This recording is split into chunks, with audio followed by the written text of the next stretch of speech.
د ننګرهار کار او ټولنیزو چارو ریاست مسؤلین وایي تیر 1440 کال کې ورسره بیلابیلو حرفو کې زرګونه ځوانانو حرفوي زده کړې کولې. د دې ریاست د ټولنیزو چارو امیر زیرک پاینده وایي تیر لمریز کال سلګونه ځوانان د خیاطۍ، برق، موبایل جوړونې، بیگ جوړونې او نورو برخو فارغ کړي چې اوس عملاً د زده شویو حرفو ګټه اخلي او پکې پر کار بوخت دي.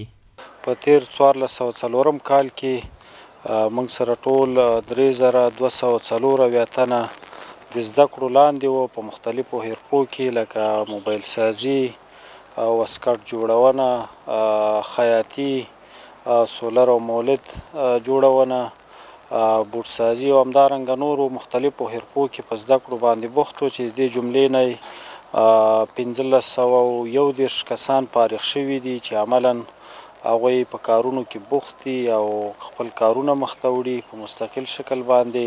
د پاینده په خبره تر دې دمه هم ورسره 1243 تنه پر حرفوي زده کړو بوخت دي او راتلونکي هم په پام کې لري چې نوي راستانه شوي کډوال او بیکاره ځوانانو ته په بیلابیلو برخو کې زده کړې ورکړي.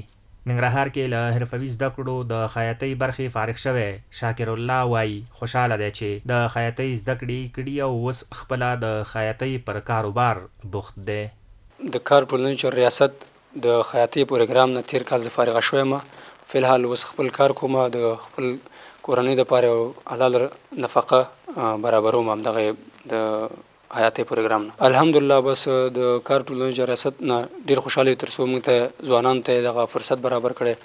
زاهد الله چې ننګرهار کې کار او ټولنیزو چارو ریاست د بیگ جوړونې برخه کې زده کړې ترلاسه کړي. د مسؤلینو غواړي چې نورو بې روزګاره ځوانانو ته هم د کار کولو زمینه برابره کړي.